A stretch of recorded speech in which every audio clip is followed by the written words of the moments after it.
la description en fait du rite du renouvellement de l'année chez les Bambara, c'est un texte qui est emprunté au travail de Germaine Dieterlen, qui a publié un ouvrage dans les années 50 sur la religion des Bambara, où on peut lire ceci.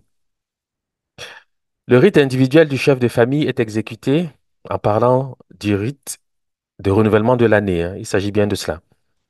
Le rite individuel du chef de famille est exécuté avec l'instrument ngoni, qui est utilisé pour tracer sur le mur de son cheso.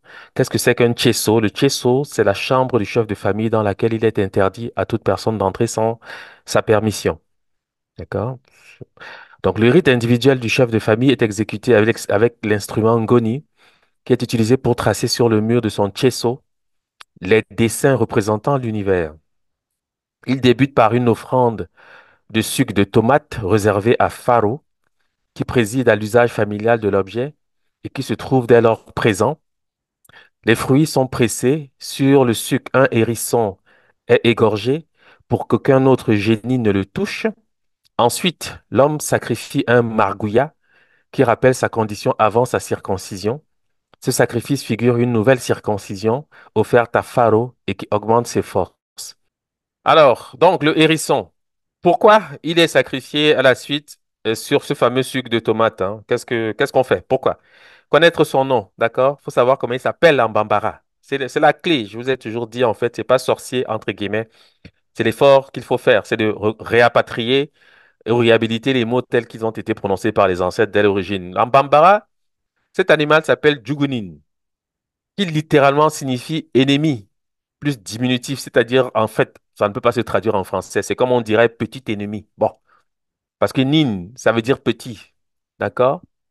C'est un diminutif, tout simplement. C'est Djougou, hérisson, mais on rajoute nin. En malinké, le G saute. D'accord? Parce que le malinké a ce site singulier que parfois, il omet le G médian entre entre deux voyelles, quand le bambara le fait quasiment systématiquement.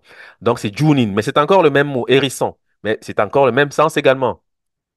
Parce qu'en bambara, on dira Djougou, y compris d'ailleurs dans certaines variantes du malinké. Et en malinké, on dit Djou, hein, mais c'est le même mot parce que le malinké et le bambara sont des langues quasiment identiques. Hmm. Donc, c'est ça. On commence par là, son nom, Djougounine. OK?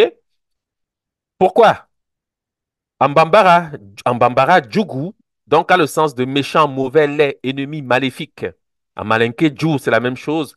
Méchant, mauvais, laid, ennemi, maléfique. OK? Et en mandinka, c'est une mutation de ces formes. C'est aussi une langue mandingue, bien sûr. On dit Djaou.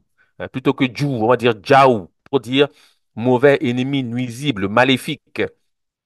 Et un exemple en contexte dans le mandinka pour que vous sachiez comment ça se dit quand on parle la langue. Atemun Djaouleti. Il est mon ennemi. D'accord? Bon. Donc, vous voyez que la chose n'est pas faite en vain ni par hasard. Le choix de cet animal, c'est pour ces motifs-ci, parce que vous allez comprendre ce que cachent en fait ces mots-ci. D'accord? C'est ce mot qui, en égyptien pharaonique, est homophone du nom de l'âne. Yéhou, c'est lu, ou Yaou. C'est comme ça que s'appelle l'âne en copte, parce que cette graphie existe, elle est lue par le copte. Ce Yaou que vous voyez là, c'est le Djaou que vous voyez ici, parce que le Y et le J, c'est la même lettre. D'accord? Mauvais, ennemi, nuisible. Donc, quand on appelle l'âne en égyptien pharaonique, on dit Yao, l'âne, oui. Mais pour les Malinké Bambara, ça veut dire méchant, mauvais, laid, ennemi, maléfique, tout ce qui est négatif.